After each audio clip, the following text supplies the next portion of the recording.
하나님 말씀 봅니다. 구약성경 사무엘상 28장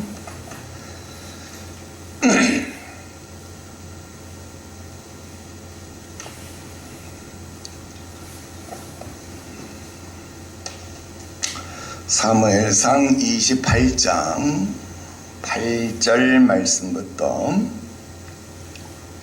19절까지 기록된 말씀.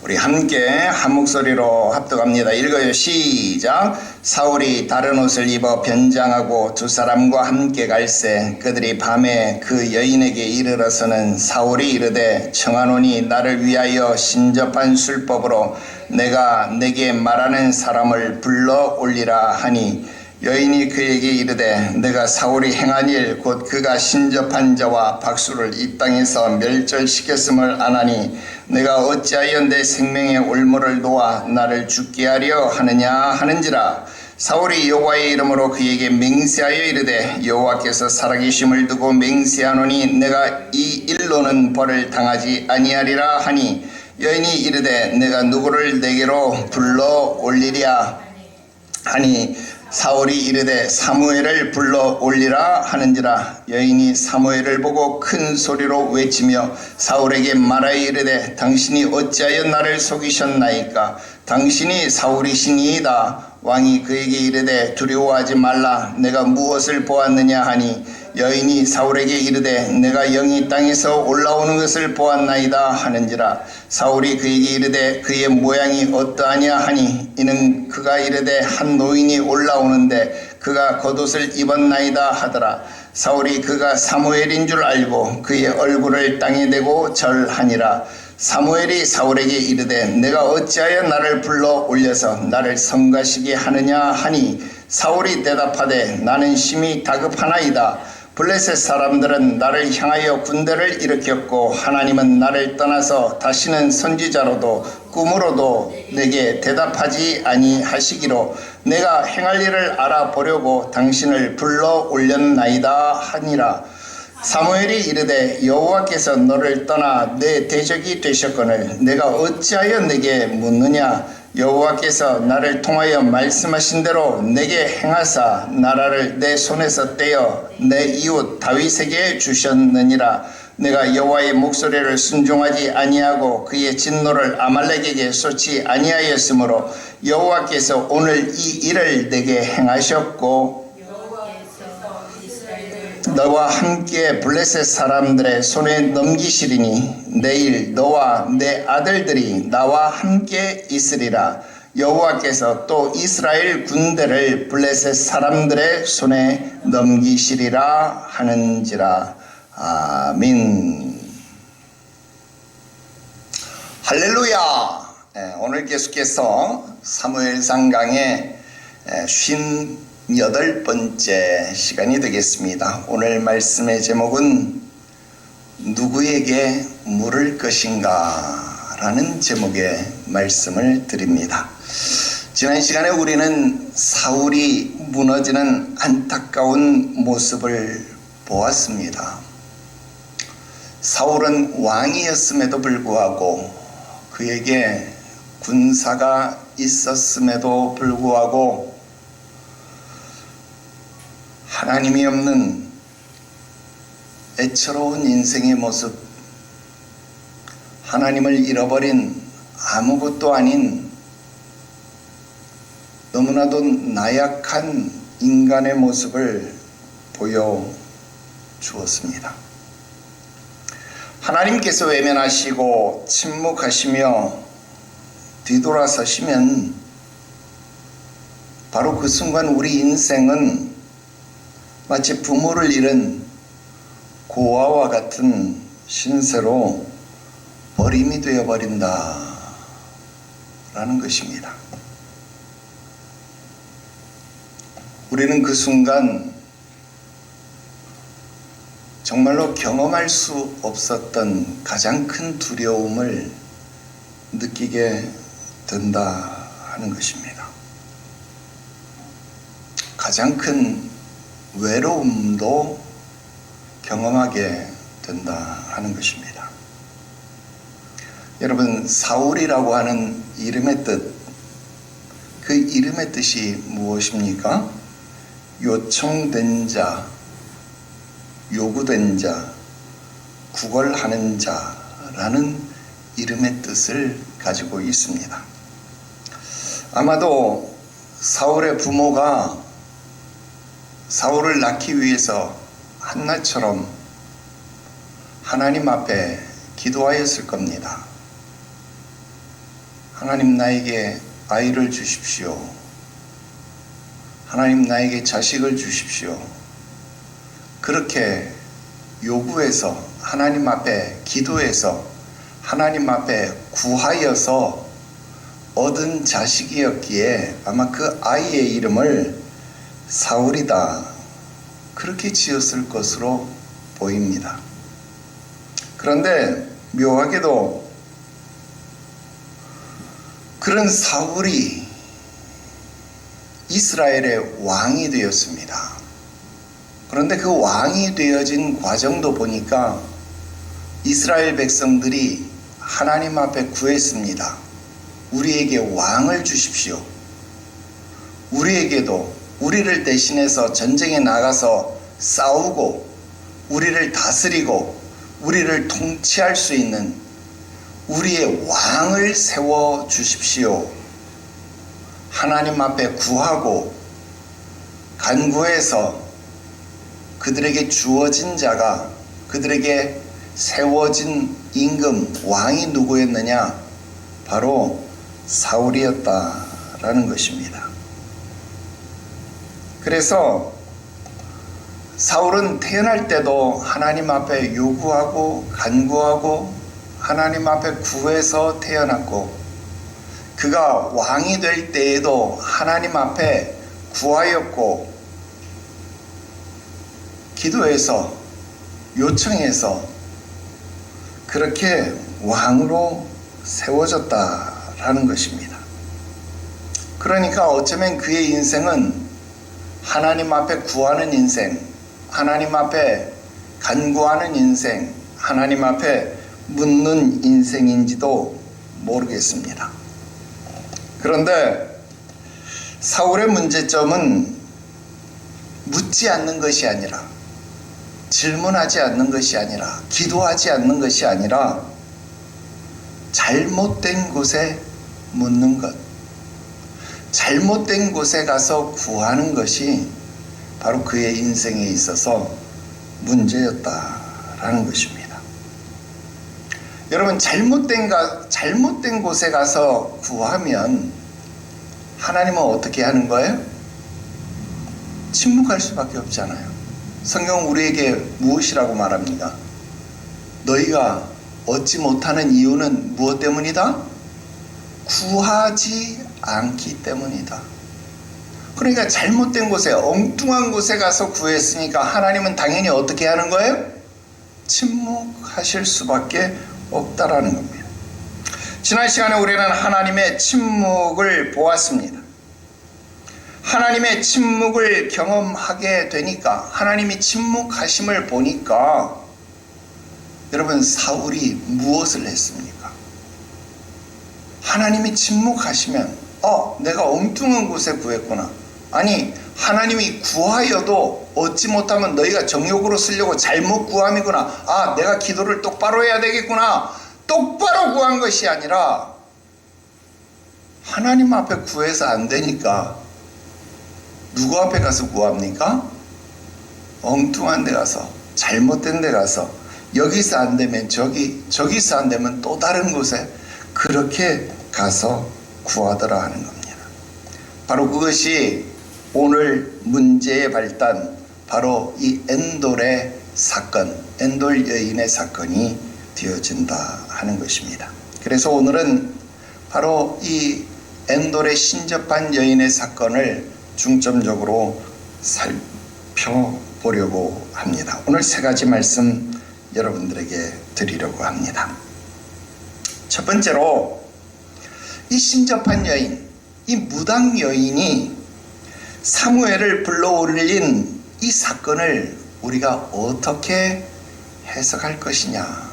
먼저 이것에 대한 이야기를 여러분들에게 좀 하려고 합니다. 자, 8절입니다.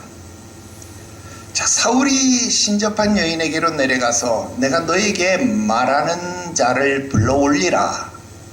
이게 뭡니까? 일명 강신술 이렇게 말하기도 하고 또 초혼술 이렇게 말하기도 하는 것이죠.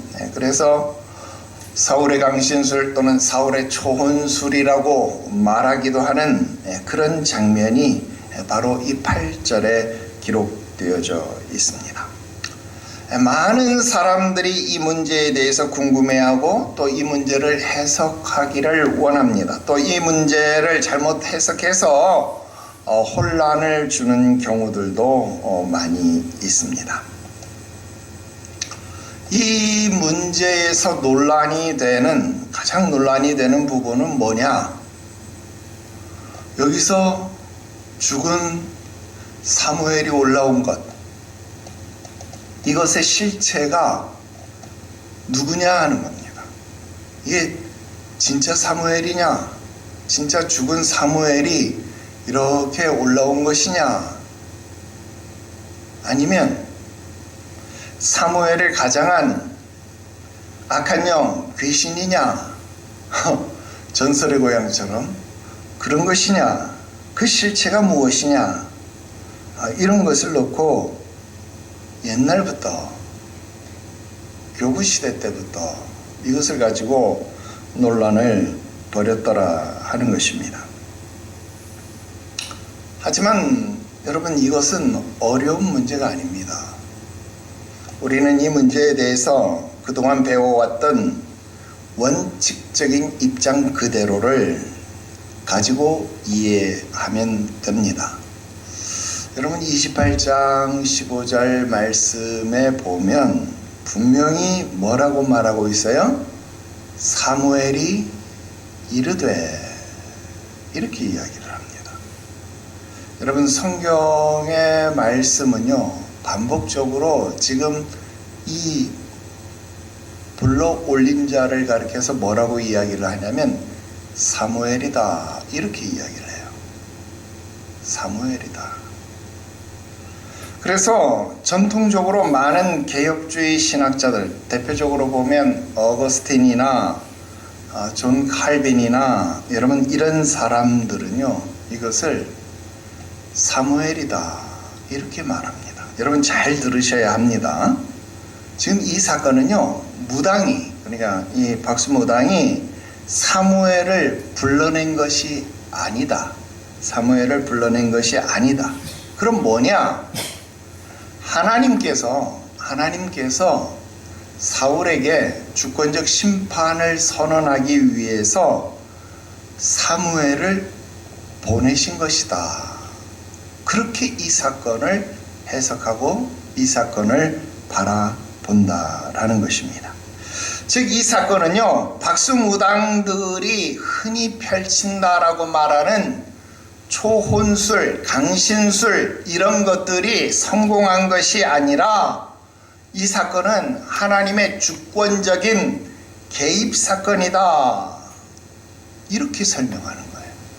여러분, 이것이 일단 원칙적으로 신학적으로 가장 옳게 해석하는 것이고 가장 바르게 이해하는 입장이다. 여러분, 이것을 여러분들이 일단 알고 계셔야 합니다. 자, 그런데 우리를 헷갈리게 하는 게 또 하나 있어요. 그 뭐냐? 다른 복음주의의 진영에서 이것을 해석할 때에 이게 사무엘이 아닐 거야. 사무엘이 아니고 사무엘을 가장한 악한 영일 것이다. 이렇게 주장하는 사람들이 있습니다. 근데 이 사람들이 그냥 시시한 사람 같으면 에이, 니네가 틀렸어 이러고 탁 무시해버리면 좋은데, 이렇게 주장하는 사람들 중에서도 좀 우리가 흔히 말하는 쟁쟁한 사람들이 있어요. 교부 중에서도 터툴리안, 이 사람도 굉장한 사람이거든요. 그리고 우리가 잘 아는 종교개혁가 중에 마틴 루터도 이 입장에 서 있습니다. 자, 이들은 어떤 주장을 펼치냐면, 야, 하나님이 무당의 행위를 통해서 역사하실 리가 있냐? 아무리 그래도 하나님이 무당의 행위를 통해서 역사하실 리는 없다, 이렇게 말을 합니다. 그리고 또 하나님이 가장 싫어하시는 강신술의 위험을 강조하기 위해서라도 그렇지 않을 것이다.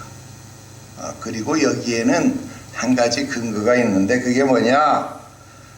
부자와 나사로의 비유에서 보면, 누가복음 28장 26절을 보면, 야, 너희와 나 사이에는 큰 구렁텅이가 있어서 이쪽에서 그쪽으로 오려고 해도 오지 못하고 이쪽에서 그쪽으로 가려고 해도 건너갈 수 없다, 그런 성경 구절이 있지요. 이 말씀을 인용한다, 이 말입니다. 그래서 야, 이거는 있을 수가 없어. 죽은 자의 영혼이 이렇게 건너온다? 야, 이거는 불가능해. 여러분, 이렇게 주장하는 게 터툴리안 또는 마틴 루터가 주장하는 입장이다, 이 말입니다. 자, 그러면 이런 사람들이 주장하니까 이 주장이 맞겠구나, 여러분 그렇게 생각하면 또 안 됩니다. 여러분, 우리가 가지고 있는 개혁신학의 입장, 성경대로 믿는다라고 하는 입장은 무엇입니까? 여러분, 성경이 성경을 해석해야 되고 성경의 입장은 틀리지 않는다라고 하는 겁니다. 자, 먼저 이 주장의 약점이 무엇이냐? 하나님이 박수무당을 사용할 리 없다라는 주장. 여러분, 이런 경우가 있었어요, 없었어요? 있었죠. 민수기서에 보면 발람 선지자는 이방 선지자잖아요. 요즘으로 말하면 요 박수무당과 크게 다를 바가 없는 이방 선지자임에도 불구하고 이방 선지자를 통해서도 이스라엘을 축복하는 일을 했죠. 그렇다고 하면 벌써 이 주장의 근거는 깨어져 버린다라는 거예요. 그러니까 이런 주장은 근거가 약해진다라는, 성경 해석의 근거로 이런 주장을 내세우면 안 돼요. 이거는 하나의 가설일 수는 있어도 근거가 될 수 없다. 그 다음, 여러분, 부자와 나사로의 비유는 말 그대로 비유죠. 비유. 이건 비유의 말씀이지, 우리의 이해를 돕기 위한 비유의 말씀이지 텍스트, 말씀의 실체가 아닌 거죠. 근데 지금 사무엘의 사건은 말씀이 우리에게 분명하게 주어진 실제의 텍스트다, 이 말이에요. 그러니까 비유와는 다른 실제의 텍스트를 말씀하는 거예요. 그러니까 비유보다는 더 강력한 근거로 작용되어지는 말씀이에요. 그러니까 말씀이 우리들에게 이것을 사무엘이라고 말하고 있고, 사무엘을 가장한 영이다, 악한 영이다, 이렇게 말하지 않아요. 사무엘의 영이 사울에게 이르되, 이렇게 표현하지 않잖아요. 그죠? 사무엘이 이르되, 이렇게 표현한다, 이 말이에요. 그러니까 이것은 사무엘이라고 우리는 판단을 해야 되지, 다르게 판단할 이유도 없고 근거도 없다라고 생각해야 되는 거예요. 그러니까 성경 해석에 있어서는 여러분, 개혁신학이 판단하는 근거가 가장 옳은 판단이고 근거예요. 그래서 우리는 성경대로 믿는다. 그래서 우리는 이런 신학을 가지고 있다. 이것이 칼빈이 이야기하고 있는 우리 개혁신학의 특징이다 정도로 여러분들이 가지고 있으면 됩니다. 자, 그러면 우리 신앙만 맞고 그러면 저 마틴 루터가 이야기하는 저거는 틀렸느냐? 그건 모르죠. 우리는 이렇게 믿는다, 저 사람들은 저렇게 믿는다. 그러면 이건 뭐 맞고 저건 틀리고, 여러분 이런 주장을 우리가 막 빡빡 우기면서 싸워야 되냐? 그럴 필요는 또 없다. 여러분, 이 말씀이 기록되어진 이유를 우리가 생각해야 된다라는 거예요.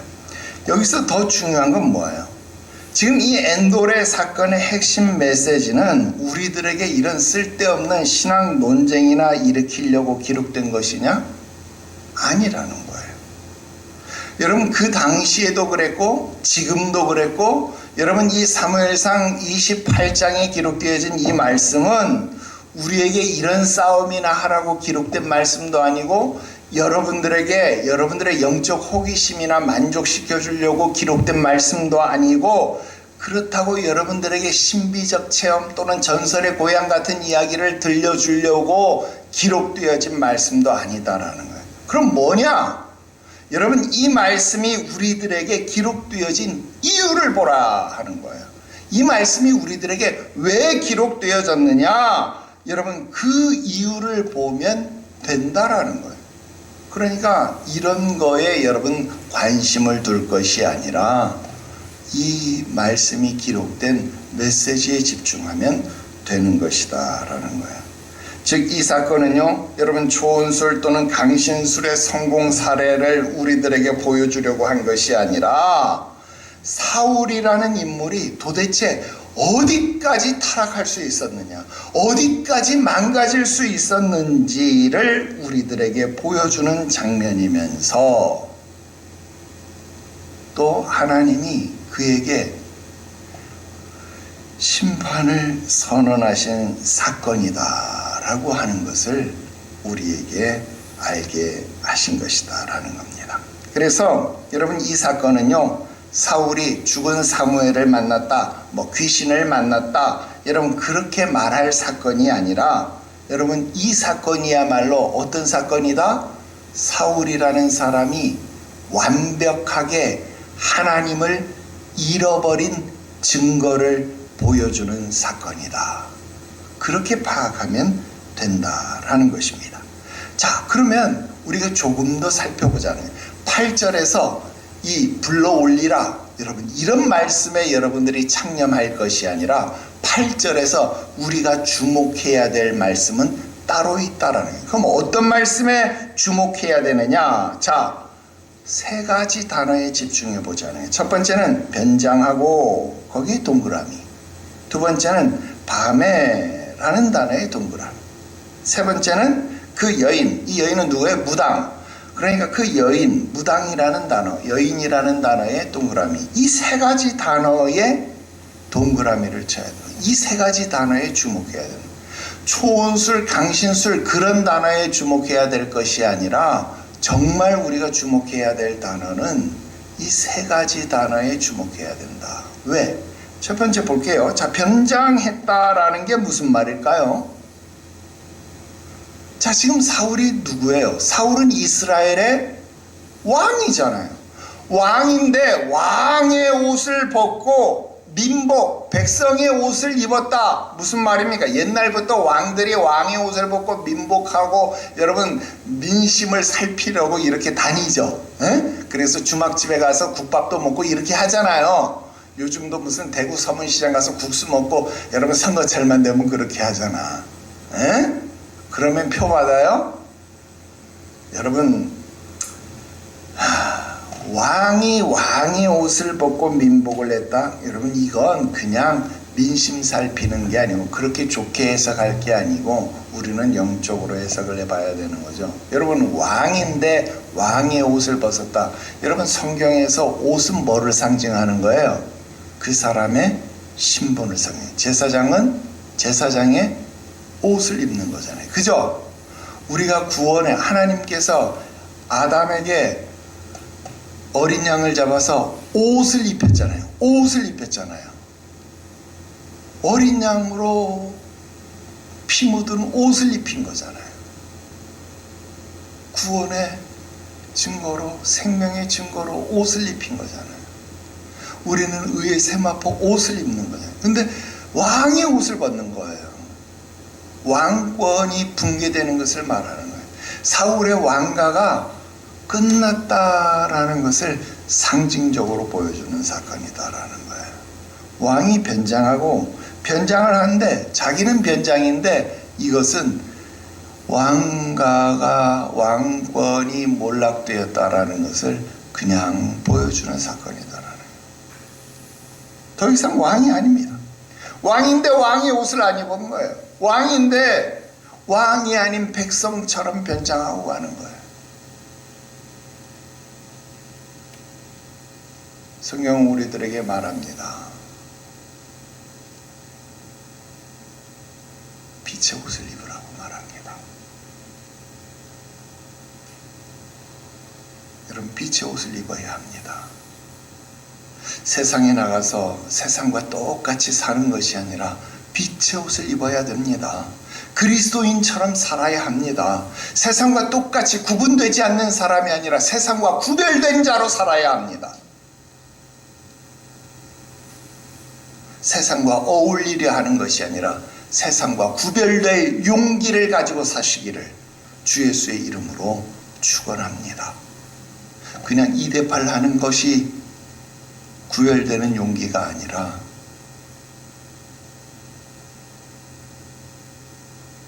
예수 그리스도의 옷을 입는 것, 하나님의 백성으로 의의 옷을 입는 용기를 가지고 사시기를 주 예수의 이름으로 축원합니다. 뭘 그렇게 유별나게 사느냐? 유별나게 사십시오. 여러분들은 유별난 존재입니다.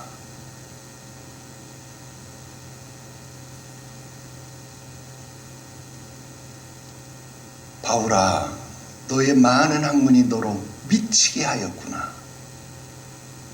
예, 미친 자처럼 살아야 합니다.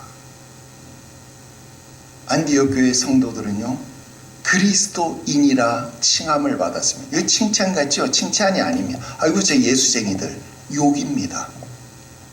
욕 듣고 살았다 이 말입니다. 아이고 저 예수 믿는 것들, 이런 말 듣고 살았다 그 말입니다. 그렇게 살아야 된다 그 말입니다. 그래야 여러분들에게 죄가 다가오지 못하는 겁니다. 세상과 똑같이 어울려 사니까 죄가 여러분들에게 다가오는 겁니다. 유별나게 살아야 합니다. 왕의 옷을 입고 살아야 합니다. 그 다음 두 번째, 밤에 그랬습니다. 여러분, 밤에 일어나는 일입니다. 정당하지 못하다라는 의미입니다.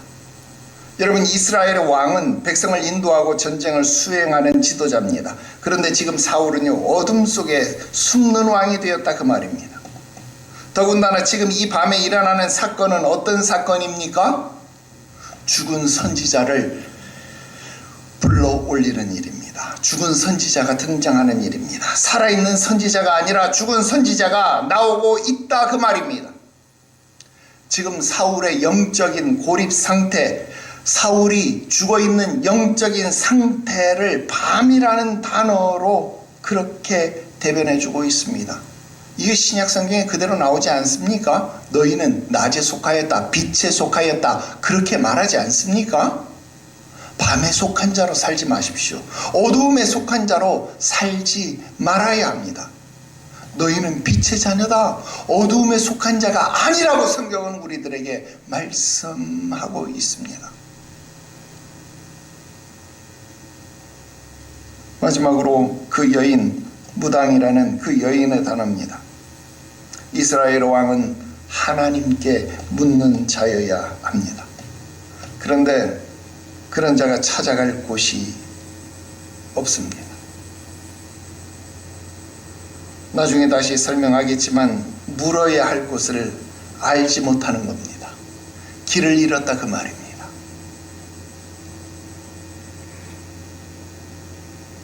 갈 길을 알지 못하는 겁니다. 길을 나섰는데 왕의 옷을 입고 왕의 대로를 행해야 되는데 왕의 옷을 벗었으니까 왕의 대로로 가지도 못하고 한낮이 아니고 한밤이니까 어디로 가야 할지를 알지 못하는 겁니다. 길을 잃은 것입니다. 물어야 할 것을 알지 못하는 겁니다.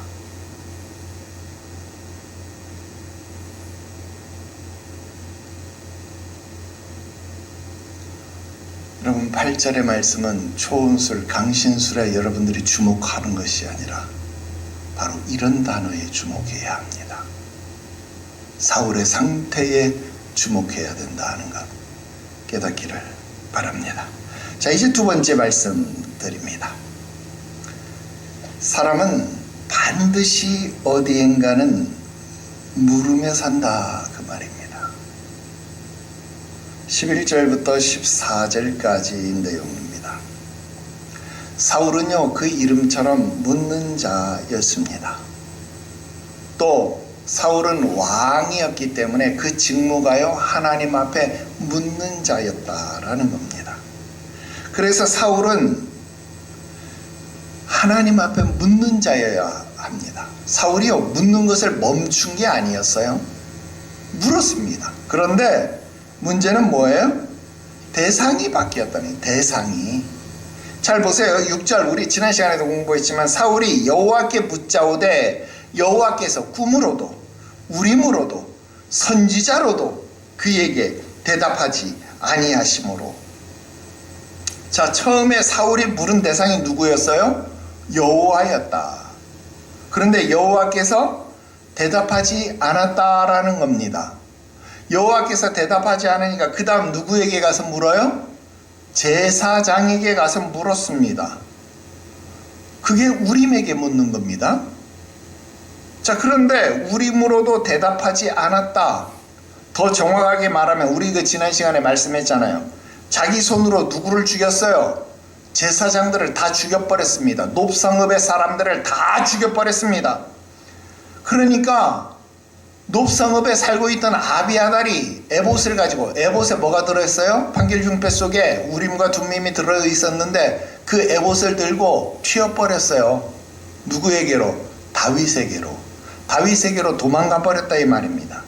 그러니까 물을 제사장도 없고 또 물을 우림도 없다 이 말입니다. 그러니까 제사장 앞에 물을 수 없었다라는 거예요. 주의 종들을 다 죽여버리니까 묻고 싶은데 주의 종이 없는 거예요. 그러니 이제 누구에게 묻는 거예요? 선지자 앞에 물어야 되는 거예요. 그런데 선지자 앞에 묻고 싶은데 자기는 선지자하고 싸웠어. 그래서 사무엘을 내쫓았잖아요. 그죠? 사무엘하고 다시는 안 보는 사이가 됐어. 그런데 사무엘이 그나마 어떻게 됐어요? 죽어버렸어요. 사무엘이 죽었어. 이제는 그러니까 더 이상 물을 곳이 없는 거예요. 그러니까 이제 방법은 뭐 하는 거예요?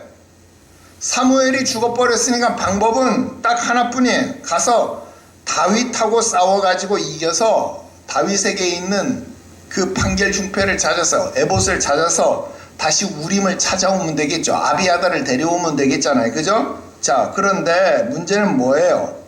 5절에 뭐라고 기록하는 거예요? 블레셋 군대를 보고 마음이 크게 떨렸다. 그러니까 여러분 싸우기도 전에 이미 마음이 어떻게 된 거예요? 마음이 쫄아버렸는데, 마음이 떨려버렸는데 가서 어떻게 싸워서 이길 확신도 없는데 어떻게 싸울 겁니까? 불가능하잖아요. 안 되는 거예요. 그럼 이제 남은 방법은 뭐뿐인 거예요? 선지자 앞에 가서 물어보는 것밖에는 방법이 없잖아요. 그런데 선지자는 죽었어요. 그럼 어떻게? 죽은 선지자를 불러 올려야 되잖아요. 남은 싸우려고 하니까 무섭고, 방법은 죽은 선지자를 불러 올려야 되잖아요. 그러니까 누구에게 가야 되는 거예요? 박수무당에게 가야 되는 거예요. 야, 이래서 이 사건이 벌어진 거예요. 이 사단이 그래서 난 거예요. 그래서 엔돌로 내려간 겁니다. 그리고 7절에 보니까 뭐라고 해요? 그에게 가서 내가 물어보겠다. 누구에게? 엔돌의 무당에게. 왜 엔돌의 무당에게 가서 물어보겠다는 거예요? 혹 박수무당이 사무엘을 못 불러 올리면 어떻게 할 거예요? 못 불러 올릴 수 있죠. 왜? 여러분 사울도 지금 안 믿는 거예요. 진짜 불러 올릴 수 있을까? 못 불러 올리면 어떡하지? 못 불러 올리면 신접한 여인이니까 내가 거기 가서 점이라도 쳐봐야지. 그래서 그 여자에게 가서 물어봐야지. 지금 이 말입니다. 야, 여러분 진짜 지금 막 소름 끼치지 않습니까? 사울이 이 정도로 망가졌다는 게 여러분 불쌍하고 소름 끼치지 않아요? 정말 단순하고도 안타까운 선택입니다. 여러분, 왜 마지막 남은 단 한 가지 방법은 더 생각하지 못하는 걸까요? 한 가지 방법 뭐가 더 있어요? 자기가 회개하면 될 거 아니에요, 그죠? 자기가 회개하고 자복하고 통회하면 하나님은 어떻게 한다는 하나님이에요? 통회하고 자복하는 심령을 외면치 아니하신다는 하나님 아닙니까? 상한 심령, 꺼져가는 등불을 끄지 아니하시는 하나님 맞아요, 안 맞아요? 그러면 사울이 울며 불며 매달리는데 하나님이 안 만나줘요? 그래도 안 만나줘요? 만나주실 거 아닙니까? 나 같으면 그렇게 할 것 같아. 가서 하나님 나 좀 만나주세요 하고 막 땡깡 부릴 것 같은데 사울이 그걸 안 한다 이 말이에요. 이 사울이 어떤 사람이에요? 사무엘 제끼고 자기가 제사 직접 드리겠다고 했던 사람 아닙니까? 그러면 지금 사무엘 기왕 죽었으니까 사무엘 제끼고 자기가 직접 하나님 앞에 물어보겠다. 그럼 좀 안 되나? 좀 그렇게 하면 안 돼요? 사무엘 살아있을 때는 사무엘 제끼고 지가 제사 드리겠다고 했던 사람이 사무엘 죽은 다음에는 사무엘 통해서 묻겠다. 이 세상에 이런 사람이 어딨어? 그래 안 그래요? 아무튼 인간의 본성은요, 하나님이 아니면 다른 어딘가에 가서라도 반드시 묻고 산다는 거예요. 여러분 안 그래요? 지금도 그렇잖아요. 하나님 앞에 묻든 점집에 가서 묻든 나는 무신론자야. 나는 아무것도 안 믿어. 부처님도 안 믿고 하나님도 안 믿고 점쟁이도 안 믿고 나는 내 주먹을 믿어. 그럼 이렇게 하든, 그것도 아니면 여러분 어때요? 친구의 조언을 듣든 옆 사람의 팔랑귀가 돼서 옆 사람의 말을 듣든 하여튼 누구에게라도 묻고 들어서 여러분 하는 것 아닙니까? 저는 목회를 하면서 가장 안타까운 게 그겁니다. 바른 길을 알려주어도 듣지를 않아요. 믿음의 길을, 생명에 기록된 생명의 길을 알려주어도 죽어라고 안 들어요. 목사가 자기를 위해서, 교회를 위해서 그렇게 하는 말이라고 생각해요. 여러분 11조 주일 성수는요, 여러분들을 위한 이야기지 교회를 위한 이야기 아닙니다. 목사를 위한 이야기가 절대 아니에요. 물론 여러분들이 잘하면 교회도 유익되고 목사에게도 유익이 돼요. 왜? 그건요 연결된 일이니까 그래요. 그런데 절대 목사를 위하고 교회를 위한 일이 아니고 여러분 자신을 위한 일입니다. 그런데 죽었다 깨나도 안 들어요.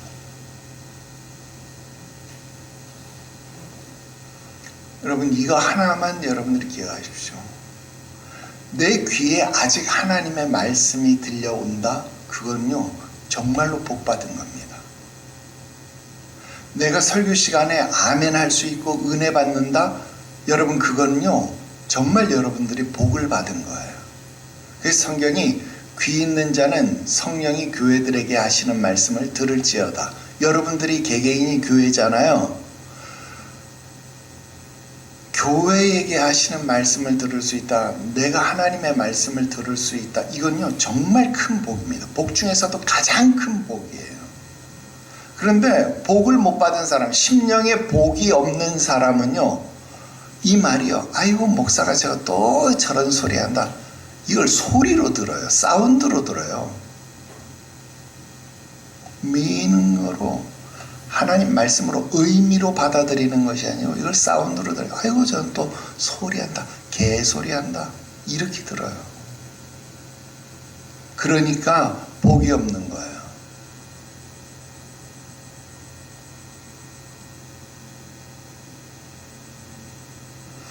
들을 귀가 열리시기를 주 예수의 이름으로 축원합니다. 마지막 세 번째 말씀드립니다. 사울이 들은 답은요 심판이었습니다. 사무엘은요 매우 중요한 말을 합니다. 16절에요. 사무엘이 이르되 여호와께서 너를 떠나 너의 대적이 되셨다. 네가 어찌해서 나에게 묻느냐 그랬습니다. 여기서 핵심은 뭐예요? 왜 나 앞에 물어? 즉 사울의 질문 자체가 이미 잘못된 방향이라는 겁니다. 지금 제가 계속 강조해 온 프레임이 뭔가요? 묻는 것, 묻기다 그 말이에요. 좀 거창하게 이야기하면 묻기의 신학이다 이 말이에요. 여러분 사무엘서에서 묻는다는 것은요 굉장히 중요한 신앙의 행위입니다.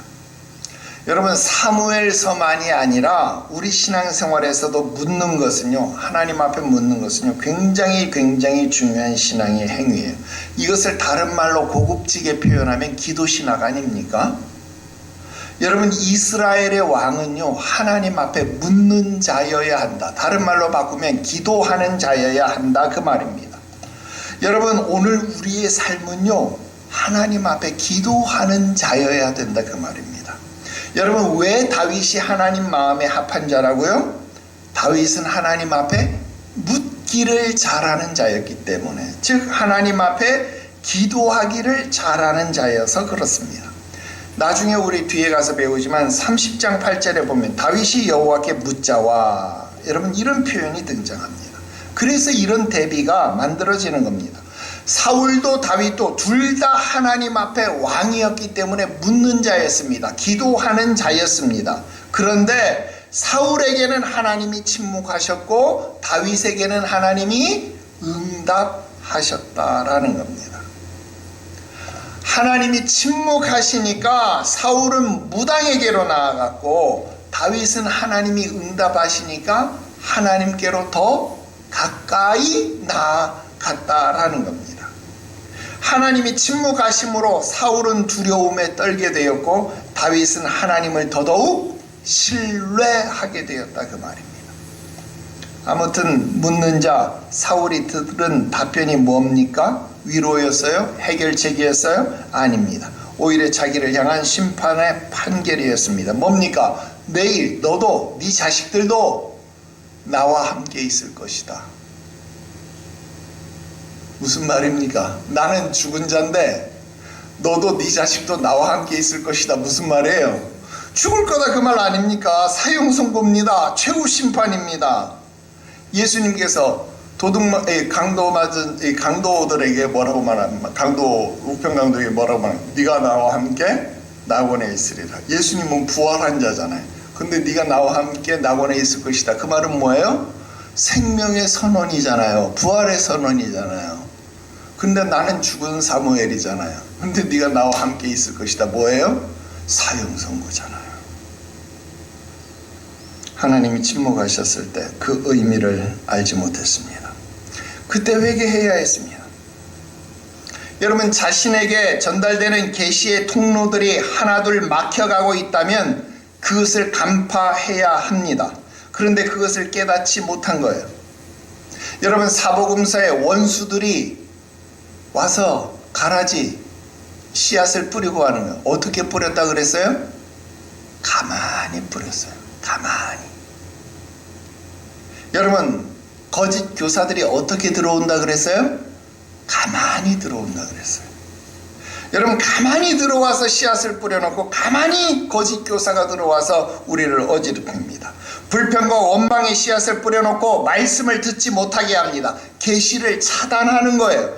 불신을 가져다주고 의심하게 하고 미워하게 합니다. 결국 분란을 일으키고 싸움을 싸우게 하는 겁니다. 수군거리게 하고 당짓게 하는 겁니다. 여러분 그렇게 해서 목자를 미워하게 하면 말씀이 귀에 들어오지 않는 거예요. 의심하게 되면 하나님의 말씀에 믿음이 생겨나지 않아요. 믿음이 생겨나지 않으면 역사가 나타나지 않는 겁니다. 그러면 어떻게 돼요? 교회가 싫어지게 되고 헌금하기 싫어지게 되고 결국 자기 신앙이 파선을 맞는 것이 된다는 겁니다. 여러분 교회 옮겨서 새롭게 시작한다고요? 잘 적응하면 그나마 다행이겠지만 여러분 교회 나간 분들 한번 잘 조사해 보세요. 그 중에 한 30%는요 교회 안 다니고 있습니다. 여러분, 다른 교회 가서 이전처럼 신앙생활 잘하는 분요? 잘 없습니다. 어딘가 신앙생활 하기 불편합니다. 이 모든 일들이 뭔지 압니까? 나에게 계시가 차단되고 있다는 걸 깨닫지 못하는 거예요. 내가 하나님 말씀을 듣지 못하게 사단이 나의 귀를 가리고 있다, 나의 눈을 가리고 있다, 이걸 깨닫지 못하는 거예요. 이런 계시가 하나씩 차단되고 있으면 그때 바로 회개하고 돌아와야 합니다. 사울이 그렇게 계시가 하나씩 둘씩 차단당하고 있을 때 어떤 방법을 선택했나요? 하나님께서 금지한 방법을 따라간 겁니다. 하나님이 뭘 금지했어요? 박수무당을 금지했잖아요. 그런데 사울은 그 금지한 길까지 간 거예요. 하나님이 계시의 통로가 차단당할 때 금지한 일들이 있어요. 교회를 회파하고 교회를 떠나가는 일을 하나님이 금지한 거예요. 에클레시아, 교회로 불러왔는데 교회에서 떠나가는 일을 하나님이 허락할 것 같아요? 하나님이 금하신 일이에요. 근데 그 길로 나아가는 거예요. 그럼 어떻게 되겠어요? 파멸인 거예요. 천주교, 불교, 타종교로 갑니까? 파멸이에요. 그럼 무엇입니까? 회개는요, 여전히 유턴하는 거예요. 왔던 길로 돌아가는 겁니다. 가던 길을 멈추고 돌아서는 겁니다.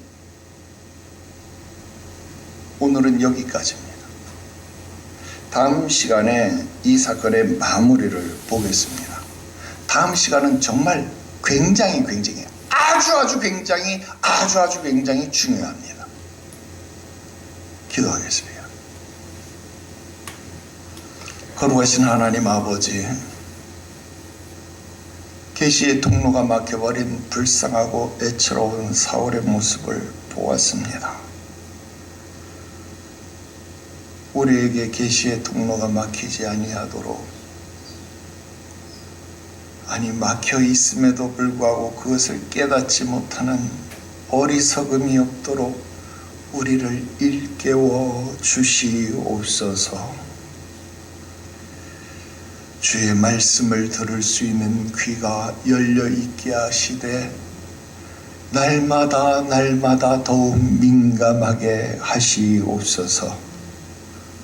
주를 바라볼 수 있는 눈이 열려 있으되 한순간도 감기어지지 아니하도록 우리의 눈이 뜨여 있게 하시옵소서. 사단의 공격으로부터 우리의 눈이 지켜지게 하시옵소서.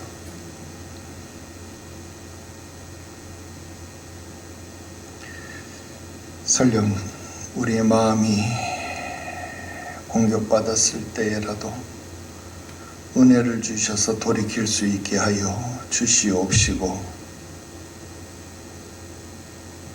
어리석은 사울의 길이 우리 가운데 있지 아니하게 하시옵소서. 거룩하신 예수님의 이름으로 기도드리옵나이다.